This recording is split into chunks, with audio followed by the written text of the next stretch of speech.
Sutra teratai yang menakjubkan. Bab 17, Pembedaan Jasa Kebajikan. Sing Fasyang, Sutra Teratai episode 1559. Tiga kebijaksanaan dan sukacita. Dalam membabarkan adalah 4 ajaran tanpa rintangan. Mampu menjelaskan segala dharma tanpa hambatan, disebut kebijaksanaan dari dharma tanpa rintangan. Dharma Prati Sampit. Tahu akan segala makna dan prinsip tanpa hambatan disebut kebijaksanaan dari makna tanpa rintangan, Artha Prati Sambit. Paham sepenuhnya dan penuh keleluasaan terhadap bahasa dari berbagai negara disebut kebijaksanaan dari bahasa atau istilah tanpa rintangan, Nirutti Prati Sambit.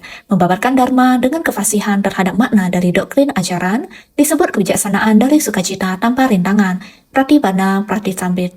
Dengan 3 kebijaksanaan dapat bersukacita dalam membabarkan. Itulah 4 ajaran tanpa rintangan dan penuh keleluasaan. Kita harus lebih bersungguh hati dalam memahami 4 kebijaksanaan tanpa rintangan. Perbedaannya adalah di mana kita bisa memahami segala dharma secara menyeluruh, kebenaran sejati dari segala dharma. Dalam mempelajari ajaran Buddha dan mendengarkan dharma, yang terpenting bagi kita adalah prinsip dari segala sesuatu yang ada di alam semesta. Beberapa hari ini kita terus membahas tentang prinsip dan substansi dari kodrat sejati.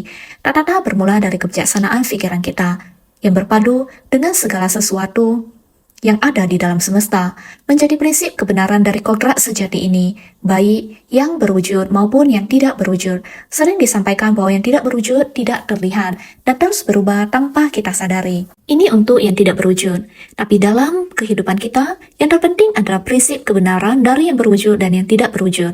Sering dijadikan sebagai perumpamaan. Ketika fajar saat belum terang, dan kapan langit akan terang. Saat siang ketika matahari tepat berada di atas, dan kapan matahari akan terbenam dan kembali gelap. Kita melewati hari-hari demikian tanpa kita sadari. Kapan itu terus berlalu dan berubah, tidak kita ketahui. Ini adalah hal yang tidak berwujud. Apa yang sedang kita pikirkan dalam benak kita? Apakah memikirkan masa lalu, ataukah memikirkan saat ini? Atau sedang merencanakan masa mendatang? Ini adalah sesuatu yang tak berwujud dan yang tak terlihat, prinsip kebenaran yang tak berwujud, serta prinsip kebenaran dari benda yang berwujud. Semua ini berada dalam kebenaran sejati. Ini semua adalah menjelaskan segala dharma tanpa hambatan, semua benda yang berwujud maupun sesuatu yang tak berwujud. Bagaimana penjelasannya? Ketika ada yang menjelaskan, apakah kita mendengarkan? Apakah memahami setelah mendengarkan? Setelah memahami, apakah kita menghayatinya? Dan juga, setelah kita menghayatinya, kita masih bisa meneruskan kepada semua orang tentang apa yang kita pahami dan yang kita hayati, mewariskan kebenaran sejati akan sesuatu yang berwujud maupun yang tidak berwujud. Yang mendengar dharma dengan sungguh hati menghayati, sumber dari apa yang didengar adalah demikian. Dharma yang kita pahami semakin bertambah. Ini adalah kebenaran yang tiada habis-habisnya, tetap tidak terputus. Ini dinamakan dharma tanpa rintangan. Prinsip kebenaran yang amat sangat banyak. Semua telah kita dengar, sudah menyadarinya. Mendengar satu mengetahui 10, atau mendengar satu prinsip, memahami ribuan prinsip kebenaran. Ini tergantung sifat hakiki kita. Berpadu berapa banyak dengan prinsip kebenaran. Oleh karenanya, tanpa rintangan. Jadi tahu akan segala makna dan prinsip tanpa hambatan. Terlebih lagi, kita masih bisa mengetahui, selain memahami segala dharma, ada mendengar sangat banyak. Kita masih bisa memahami dengan penuh kesadaran isi dari prinsip kebenaran. Maknanya itu harus bagaimana dihubungkan dengan prinsip itu. Tanpa rintangan ini, prinsip kebenaran adalah seperti ini. Terus bagaimana mengungkapkannya? Bagaimana memilih isinya? Bagaimana mengungkapkannya? Ada cara untuk memilihnya dan mengungkapkannya. Tanpa hambatan juga tanpa rintangan. Ini disebut makna tanpa rintangan. Mengumpulkan semua prinsip kebenaran ini hendak mengungkapkan makna dari prinsip kebenaran itu. Bagaimana kita harus memilih, harus bagaimana menyatakan masih ada, paham sepenuhnya dan penuh keleluasaan terhadap bahasa dari berbagai negara. Berbagai negara adalah negara-negara yang berbeda, dan bahasa tiap negara yang berbeda-beda. Prinsip tidak akan terhalang oleh perbedaan bahasa tiap negara. Kebenaran sejati yang sesungguhnya, meskipun ada perbedaan bahasa dari berbagai negara, selama itu adalah kebenaran sejati, dengan sendirinya dapat diterjemahkan. Prinsip kebenaran juga dapat diresap ke dalam batin. Seperti berbagai agama, setiap agama memiliki prinsipnya masing-masing, maka ada terjemahan tulisan dari berbagai negara. Kita dapat menerjemahkan tulisan. Ucapan lisan juga bisa diterjemahkan. Oleh itu, paham sepenuhnya dan penuh keleluasaan terhadap bahasa dari berbagai negara. Selain lisan dan tulisan, semua dapat dipahami tanpa halangan. Ini disebut sebagai keleluasaan. Baik itu di negara manapun, ketika kita mengungkapkan prinsip kebenaran ini, tetap membutuhkan orang untuk menerjemahkannya. Seperti di Thailand, kita di sana untuk beberapa tahun ini, kita mengemban tanggung jawab atas permintaan Komisaris Tinggi PBB untuk pengungsi UNHCR untuk menjalankan pengobatan gratis di sana selama beberapa tahun. Setiap kali dilakukan pengobatan gratis, setiap bulan diadakan 1 kali hingga 2 kali. Setiap kali pengobatan gratis, kita perlu menggunakan bahasa dan dialek yang berbeda. Tidak peduli dari negara mana pengungsi itu berasal dan apa bahasa lokalnya, ketika kita mengadakan pengobatan gratis di tempat itu, seringkali memerlukan orang untuk menerjemahkan, agar dokter dan pasien dapat berkomunikasi dan dapat mendiagnosis dan meresepkan obat yang tepat untuk penyakit.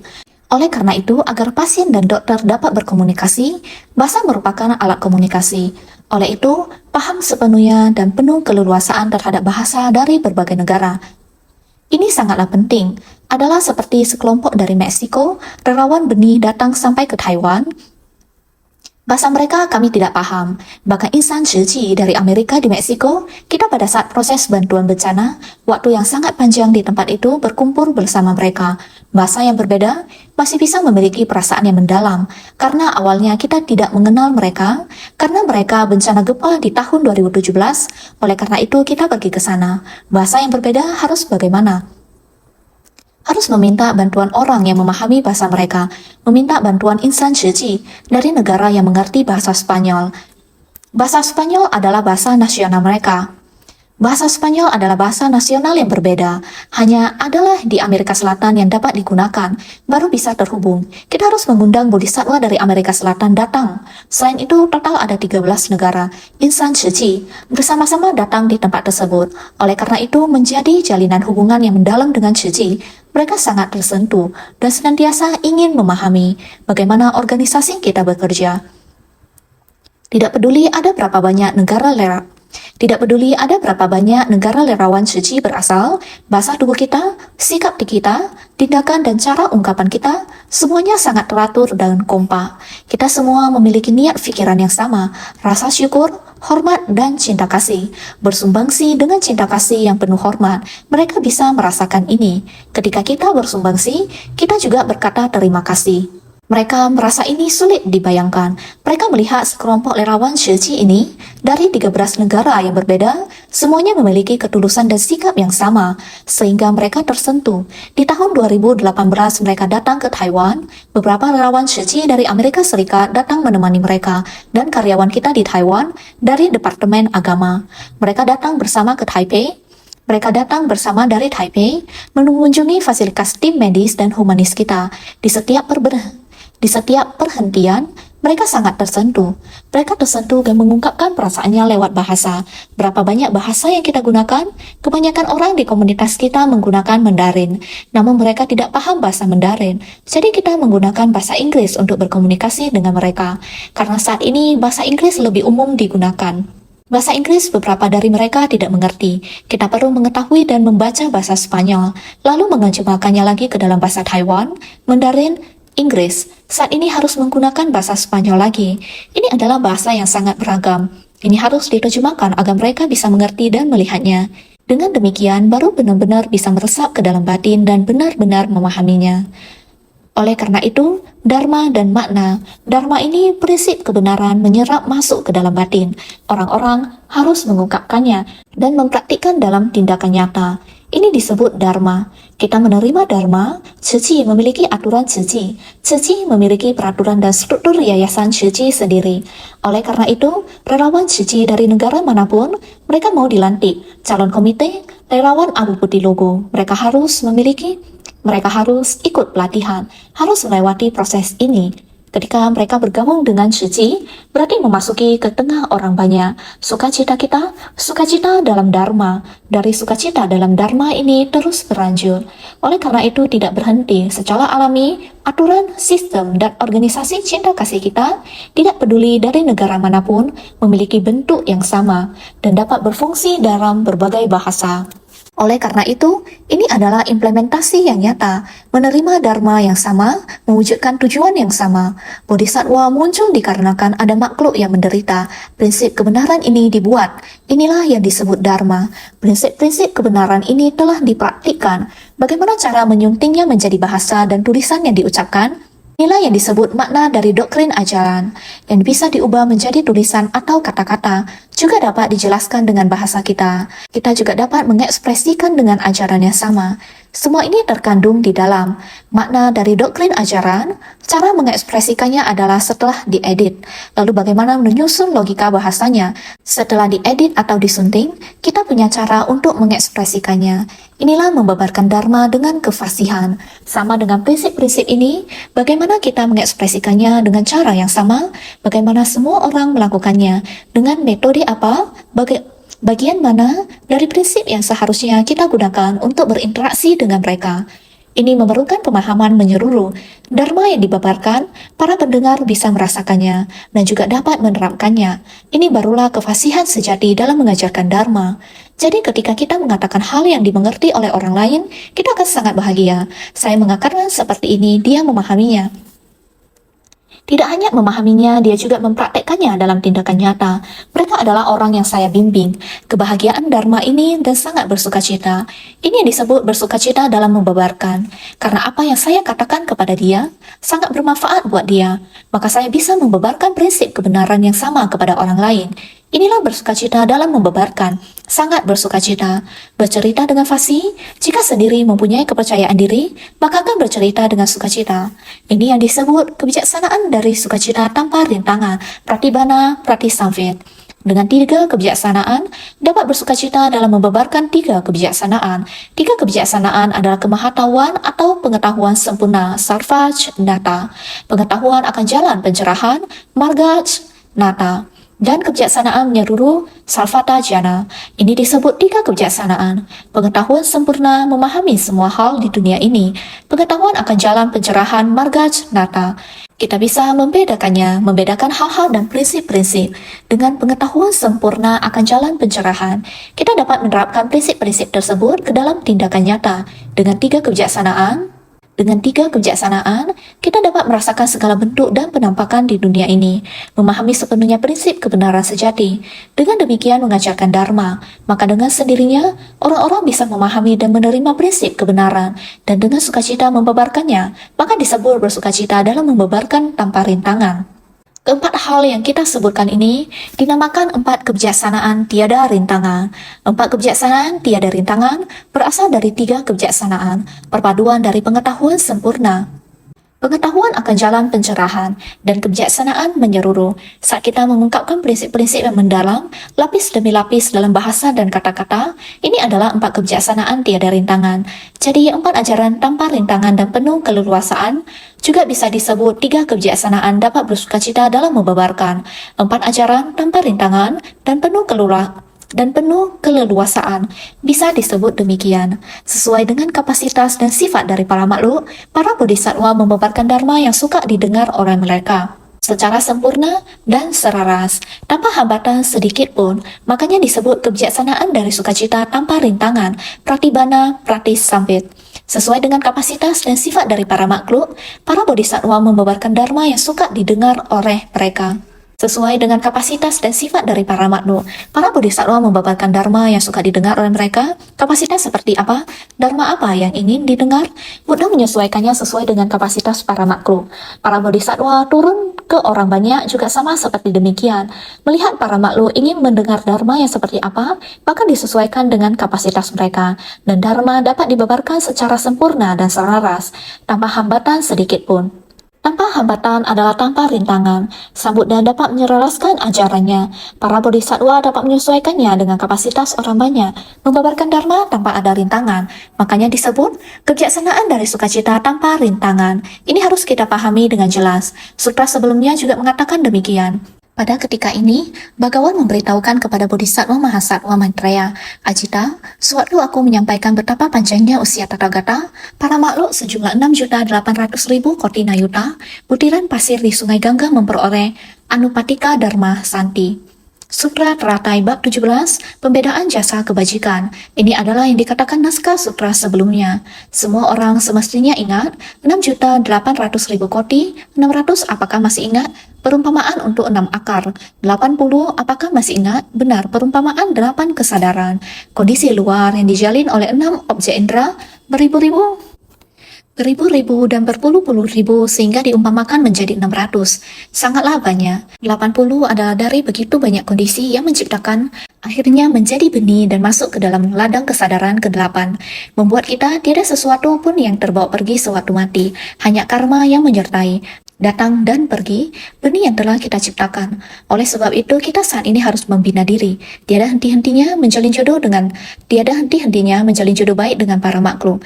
Bodhisattva muncul dikarenakan adanya makhluk yang menderita. Tiada henti-hentinya batin kita terjalin dengan hal demikian, demi untuk memberi manfaat bagi para makhluk, sehingga bersedia bersumbangsi. Bodhisattva yang muncul karena menjalin jodoh dengan para makhluk semacam ini, memberi manfaat bagi para makhluk.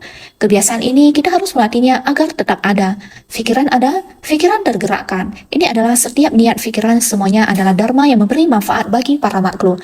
Dengan sendirinya, kerisauan kita akan menjadi terus berkurang. Tidak ada lagi waktu, ruang untuk memikirkannya. Tidak ada lagi pikiran bercabang. Jadi pikiran baik bertambah, pikiran bercabang akan menjadi berkurang. Terus berkurang hingga pikiran bercabang sama sekali tidak bisa lagi mendekati pikiran kita. Karena pikiran kita telah tidak ada lagi ruang untuk memasukkan pikiran bercabang lagi ke dalamnya. Inilah pelatihan diri yang harus kita miliki. Inilah pelatihan diri yang harus kita lakukan. Setiap niat pikiran kita, semua pikiran baik yang sebelumnya atau yang sesudahnya, setiap niat pikiran yang berhubungan dengan 6 objek indera, adalah pikiran untuk memberi manfaat kepada para makhluk. Kesadaran ini, jika telah sampai tingkatan jernih murni, dengan sendirinya jika kita mempraktikkan 6 paramita dan segala praktiknya, yang mana telah menyempurnakan praktik berderma, kedisiplinan, kesabaran, upaya bersemangat, menaati sila dan menjadi murni. Jika ditambah lagi mempraktikkan kesabaran dan upaya bersemangat tanpa henti, dengan sendirinya kesadaran ke-8 ini akan sampai di kesadaran ke-9. Disitulah kodrat Buddha, kodrat sejati dengan prinsip dan substansi sejati. Itulah kondisi di mana akan mencapai kebuddhaan. Maka 6.800.000 koti, kita jangan menginterpretasikannya hanya sebagai angka. Itu adalah prinsip dan substansi sejati. Harus bersungguh hati. Maka dinyatakan dengan begitu banyak makhluk hidup yang semuanya sudah menemukan dharma. Semua orang memperoleh kesabaran terhadap fenomena dharma tanpa kemunculan. Anupatika Dharma Santi sebagai ungkapan bahwa Sang Buddha, 6 akar indera dan 8 kesadaran dari Buddha sudah sangat murni. Dari kehidupan ke kehidupan, waktu yang sangat panjang, para makhluk yang telah dibimbingnya juga sama. Dalam jangka waktu yang panjang, dengan sendirinya telah berhubungan dengan banyak orang. Jodoh dari kehidupan ke kehidupan ini telah terjalin sangat banyak, tidak terhingga. Maka itu membutuhkan waktu yang panjang. Membangkitkan tekad itu mudah, namun hati harus teguh untuk dapat mempertahankannya. Janganlah hanya membangkitkan tekad dengan cepat. Ada pepatah sulit untuk mempertahankannya. Kita harus mengubah sulit menjadi tidak sulit. Membangkitkan tekad dengan cepat, kita harus dengan teguh mempertahankan sebersih niat fikiran ini. Niat untuk memberi manfaat kepada para makhluk. Maka bab sebelumnya disebut bab panjang usia Tathagata. Sejak dari membebarkan bab panjang usia Tathagata, setelah itu Buddha bukan lagi membebarkan dharma bagi para murid. Selain itu Buddha bukan lagi membebarkan dharma bagi para murid dari kalangan Sravaka.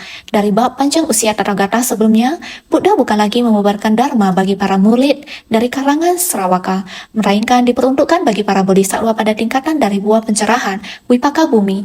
Mereka adalah murid terkemuka yang sesuai kapasitasnya. Makanya menyampaikan kepadanya, Buddha telah mulai memasuki ke dalam dharma yang amat mendalam. Kini telah mulai untuk membuka, menerangkan, menyadarkan, dan memasuki para makhluk. Buddha mengetahui dan Buddha melihat. Sebelumnya Buddha membuka dan menerangkan, namun sekarang sudah akan menyadarkan dan masuk ke dalam kesadaran dan pengetahuan Buddha, sehingga ini sudah sangat mendalam. Sebelumnya Buddha membebarkan dharma sesuai dengan kapasitas. Ini sudah bukan lagi membabarkan Dharma bagi para murid dari kalangan Sravaka. Sudah bukan lagi membabarkan Dharma sesuai kapasitas. Namun sekarang adalah pembabaran Dharma sejati. Demi siapa pembabaran Dharma ini? Melainkan diperuntukkan bagi para bodhisattva pada tingkatan dari buah pencerahan, Wipaka Bumi. Para bodhisattva pada tingkatan dari buah pencerahan, Wipaka Bumi adalah mereka yang telah memiliki prestasi Buddha Dharma, yakni Dharma yang dibebarkan oleh Buddha. Mereka telah pernah mendengar ini semua, telah memahami dan tersadarkan pula oleh prinsip kebenaran. Dan para bodhisattva ini juga telah membimbing para makhluk. Kita di dalam bab kemunculan dari bumi, bermunculan amat sangat banyak bodhisattva. Para bodhisattva ini juga sedang membimbing para makhluk. Sekarang para bodhisattva ini yang berada di sini, orang-orang berkata kepada Buddha, bagaimana bisa membimbing begitu banyak orang, begitu banyak bodhisattva? Para makhluk di dunia saha tidak bisa mengerti. Para praktisi di dunia saha melihat begitu banyak fenomena yang luar biasa, juga tidak dapat memahami, sehingga Maitreya pun mewakili berkali-kali bertanya kepada Buddha. Buddha juga menjawabnya satu demi satu, sampai dengan sekarang. Jadi Maitreya bertanya kepada Buddha adalah karena ini, dari mana datangnya para bodhisattva ini? Dan bagaimana mereka memperoleh pengajaran dan bimbingan? Buddha menjawab dengan bab Panjang Siataragata mengajarkan dan membimbing dalam waktu yang lama. Proses seperti demikian, semua orang dapat mengerti kebenaran sejati. Kebijaksanaan, jiwa kebijaksanaan yang panjang, ini sudah dapat dipahami oleh semua orang. Sehingga bila kita sudah memahaminya dan telah tercerahkan, Buddha telah memasuki bab pembedaan jasa kebajikan. Bab yang satu ini sungguh mendalam, membahas bodhisattva, tingkatan dari buah pencerahan, Wipaka Bumi. Semuanya telah dipahami, bodhisattva yang telah memperoleh pencapaian. Jadi Maitreya adalah yang sesuai kapasitasnya. Bab ini juga ada menyebutkan Maitreya, Maha Bodhisattva Maitreya merupakan bodhisattva besar. Dahulu Sariputra, Ananda, dan para Buddha dan para murid Sravaka lainnya belum sesuai kapasitasnya. Sekarang para bodhisattva, lihatlah, Maitreya adalah murid terkemuka yang sesuai kapasitasnya. Murid terkemuka yang sesuai kapasitasnya, Buddha lalu akan mengatakan padanya, karena Buddha akan parinirwana, Bodhisattva Maitreya akan menjadi Buddha masa depan di dunia saha. Jadi Buddha saat ini akan mewariskan Dharma kepadanya. Sehingga ini mengapa ada disebutkan nama Bodhisattva Maitreya sebagai Bodhisattva tingkatan dari buah pencerahan, Wipaka Bumi. Beliau merupakan Bodhisattva dengan kapasitas yang sesuai, Bodhisattva dengan kapasitas yang sesuai di dunia saha. Naskah sutra selanjutnya menjelaskan, selanjutnya ada sebanyak 1000 kali lebih banyak dari para bodhisattva mahasattva, itu yang memperoleh pintu darani dari mendengar dan mempertahankan segala ajaran. Sruta Dara Darani. Selanjutnya ada sebanyak butiran debu halus dari satu sistem dunia dari para bodhisattva mahasattva itu yang memperoleh kefasihan tanpa rintangan dari sukacita dalam membebarkan Pratibhana Pratisamvit. Katakan padanya, sampaikan kepada Bodhisattva Maitreya, tahukah kamu ada begitu banyak bodhisattva. Di masa lalu ada begitu banyak, 6.800.000 koti nayuta butiran pasir di sungai Gangga. Jumlah makhluk hidup tak terhingga yang telah mendengarkan ajaran dan mencapai pencerahan. Selain itu, masih ada banyak bodhisattva agung yang akan mencapai pencerahan. Berapa banyak bodhisattva agung yang akan mencapai pencerahan? Ada berapa banyak? Selanjutnya, ada sebanyak 1000 kali lebih banyak dari para bodhisattva mahasattva. Selain itu, di masa depan masih ada begitu banyak lagi. Selanjutnya berarti masih ada lagi jumlah lebih banyak dari yang disebutkan sebelumnya. Ada ribuan kali lipat bodhisattva. Oleh karena itu, memperoleh pintu darani dari mendengar dan mempertahankan segala ajaran. Sruta Dara Darani, orang-orang itu sama juga telah mendengarkan Dharma dan mencapai pintu penyerapan dan penegakan Darani Muka. Pintu penyerapan dan penegakan Darani Muka adalah pintu Darani. Pintu ini bisa dimasuki. Selanjutnya ada sebanyak butiran debu halus dalam satu sistem dunia dari para bodhisattva mahasattva. Ada sebanyak butiran debu halus dalam satu sistem dunia. Butiran debu halus dalam satu sistem dunia. Semua orang mengetahuinya. Kita selalu membahas tentang butiran debu. Jika debu tanah kita ambil segenggam saja, itu sudah membuat kita tidak sanggup menghitungnya. Apalagi butiran debu satu dunia. Begitu banyak bodhisattva memperoleh kefasihan tanpa rintangan dari sukacita dalam membebarkan Pratibhana Pratisamvit adalah 3 kebijaksanaan dan 4 ajaran. 4 ajaran tanpa rintangan adalah 4 kefasihan tiada rintangan. Ada lagi 3 kebijaksanaan. Memperoleh 3 kebijaksanaan, kemahatauan atau pengetahuan sempurna, pengetahuan akan jalan pencerahan, kebijaksanaan menyeluruh untuk menjelaskan Dharma. Mereka menggunakan 4 metode untuk menjelaskan. Ada lagi 3 kebijaksanaan. Memperoleh 3 kebijaksanaan, kemahatauan, pengetahuan sempurna, Srawat Cenata, pengetahuan akan jalan pencerahan, Marga Cenata, kebijaksanaan menyeluruh, Sarwata Jana. Untuk menjelaskan Dharma, mereka menggunakan 4 metode untuk menjelaskan. Dharma tanpa rintangan, Dharma Pratisamvit. Makna tanpa rintangan, Artha Pratisamvit. Bahasa tanpa rintangan, Niruti Pratisamvir, berbicara menyenangkan tanpa rintangan, Pratibhana Pratisamvir. Ini adalah bodhisattva yang akan mencapai pencerahan, dan banyak dari mereka yang mampu mencapai kemampuan kefasihan tanpa rintangan. Ada banyak orang yang mampu mengajarkan Dharma di masa depan, maka 1000 kali. 1000 kali ini berarti jumlah bodhisattva 1000 kali lebih banyak dibandingkan 6 juta. 800.000 koti nayuta butiran pasir di Sungai Gangga, lebih banyak 1000 kali. Selanjutnya ada sebanyak 1000 kali lebih banyak dari para bodhisattva mahasattva itu yang memperoleh pintu darani dari mendengar dan mempertahankan segala ajaran. Sruta darani 1000 kali lebih banyak, artinya jumlah bodhisattva ini adalah 1000 kali lipat banyaknya dibandingkan sebelumnya. Darani artinya menyerap dan menegakkan dari dharma yang didengar, dapat menerima dan menegakkan segala esensi dari prinsip kebenaran pada semua dharma ini. Ini yang dinamakan pintu penyerapan dan penegakan. Darani muka, darani dari mendengar dan mempertahankan segala ajaran. Sruta darani adalah membangkitkan cahaya kebijaksanaan dan memperoleh dharma dari Mahadarani, sehingga mampu memasuki lautan dari segala ajaran. Yang dapat diperoleh para bodhisattva ini adalah pintu penyerapan dan penegakan darani muka, yaitu pintu darani. Oleh karena itu, penyerapan dan penegakan, setiap orang seharusnya dapat mengingatnya. Saya sering mengatakan kepada semua orang, ketika mendengar Dharma, kita harus mengingatnya, sehingga dari Dharma yang didengar dapat menerima dan menegakkannya. Seperti para bodhisattva ini saat mendengarkan Dharma, dan di dalam mendengarkan Dharma, mereka memasukkannya ke dalam hati. Yang juga berarti berdiam di dalam ingatan. Namun bukan hanya sekedar berdiam di dalam ingatan, tetapi mereka juga mempraktikkannya dalam tindakan nyata. Ini adalah yang harus dicapai oleh para bodhisattva yang jumlahnya 1000 kali lipat lebih banyak di masa depan. Jumlah mereka yang sangat banyak. Oleh karena itu, segala esensi dari prinsip kebenaran pada semua dharma ini. Segala esensi dari prinsip kebenaran adalah kebenaran sejati. Segala esensi dari prinsip kebenaran dinamakan pintu penyerapan dan penegakan darani muka. Segala dharma, semuanya sudah disampaikan di awal, baik yang berwujud maupun yang tidak berwujud, semuanya adalah dharma. Dharma ini dan segala esensi dari prinsip kebenaran, semuanya adalah dharma. Setelah para bodhisattva ini mendengarkan dharma, mereka menerimanya dan memasukkannya ke dalam hati. Mendengar satu, mereka memahami 10. Mendengar satu, mereka memahami ratusan ribu prinsip kebenaran, sesuai dengan perasaan para bodhisattva dalam pintu penyerapan dan penegakan darani muka. Mereka tidak hanya mengetahui ajaran-ajaran tersebut, melainkan mereka mempraktikkan seluruh ajaran-ajaran itu ke dalam tindakan nyata. Seperti itu, Dharma itu berasal dari mereka yang telah mengalaminya, dan mereka telah pernah melihatnya, dan mereka telah pernah melatihnya, dan telah mempraktikkannya ke dalam tindakan nyata. Mereka yang memiliki sebab dan kondisi untuk masuk ke tengah makhluk hidup yang menderita. Contohnya seperti Meksiko yang baru saja kita bahas. Orang yang melewatinya kembali membicarakan tentang gempa yang terjadi di Meksiko sebelumnya. Mereka sangat cepat. Gempa di Meksiko muncul di pikiran mereka. Mereka membicarakan hari ini terus-menerus. Karena keadaan tersebut masuk ke dalam hati, kadang mereka mempraktekkan Dharma di tempat tersebut, seperti kita di Hualien, gempa pada tanggal 6 Februari tahun 2018. Ada orang yang bergabung dalam upaya bantuan dan mengunjungi orang-orang di rumah mereka untuk menenangkan hati. Semua orang ada masuk dan berinteraksi dengan orang lain. Pemandangan seperti itu dengan cepat masuk ke dalam pikiran mereka. Jika saya meminta mereka untuk sharing, banyak sekali hal yang dapat mereka ceritakan. Ini adalah prinsip yang sama. Ini adalah pintu yang disebut memasuki rumah untuk menenangkan hati. Relawan memasuki rumah orang-orang untuk menenangkan hati mereka. Ini adalah prinsip yang sama. Ini juga merupakan praktik pintu darani. Ini juga adalah dharma. Bodhisattva muncul karena makhluk hidup yang menderita. Ini juga dharma. Jadi Buddha Dharma adalah untuk dipraktikkan dalam tindakan nyata. Ingatan ini bisa sangat kuat. Jadi sekiranya dapat demikian adalah membangkitkan cahaya kebijaksanaan.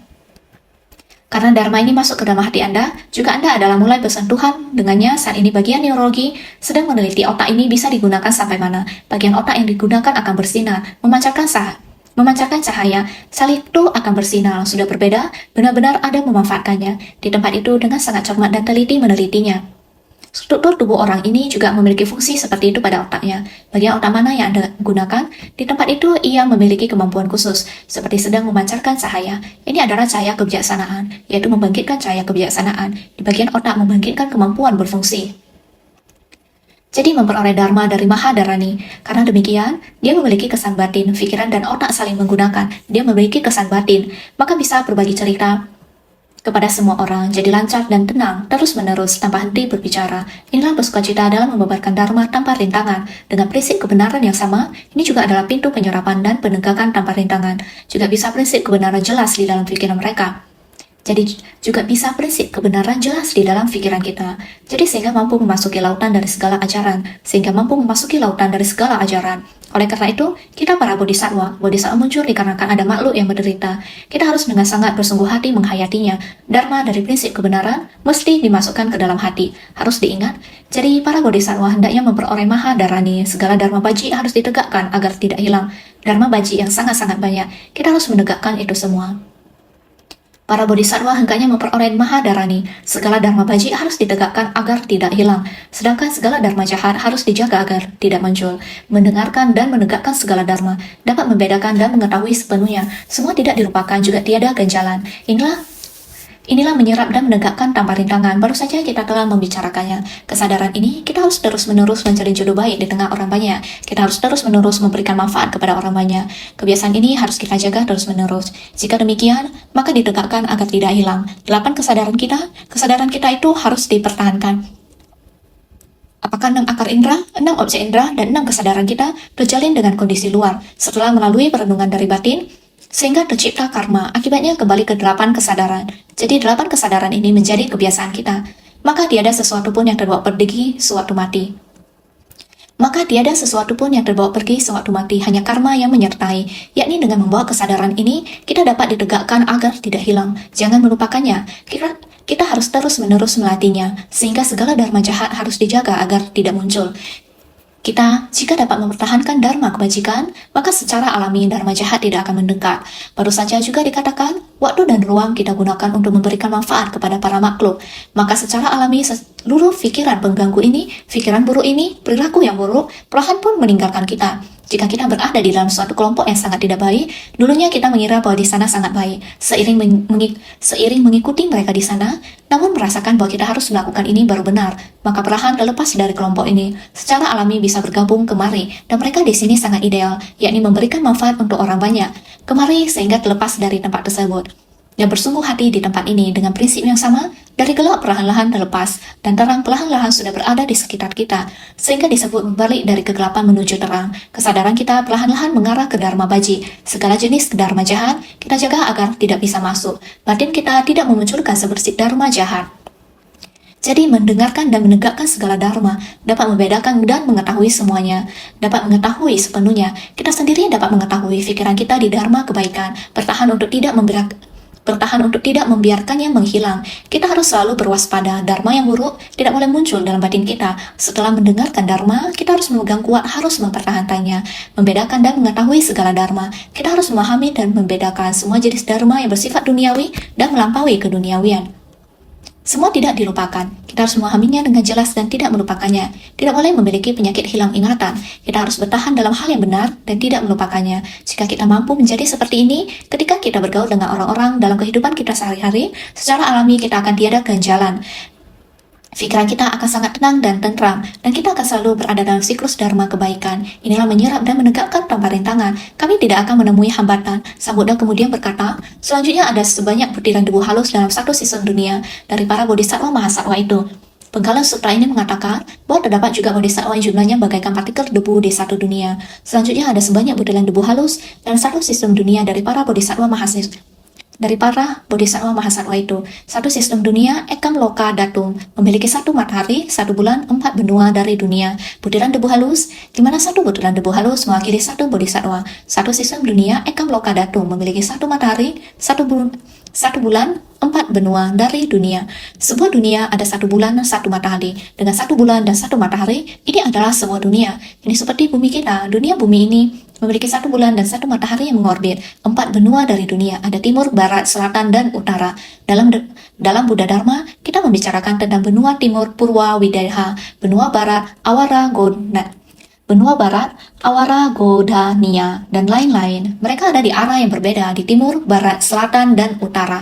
Dalam kosmologi Buddhis, Gunung Sumeru ada di tengah. Di atas bumi, Gunung Sumeru dianggap sebagai titik tengah. Sekelilingnya ada timur, barat, selatan, dan utara. 1 bulan dan 1 matahari. Ini dinamakan satu dunia. Setiap partikel debu melambangkan satu bodhisattva. Kita bisa menganggap setiap partikel debu adalah bodhisattva. Fikirkanlah jika kita mengambil partikel debu ini sebagai bodhisattva, maka berapa banyak bodhisattva yang ada di dunia? Sangatlah banyak. Oleh karena itu, semua orang adalah bodhisattva. Merekalah yang harus kita upayakan agar berhasil dan dimurnikan.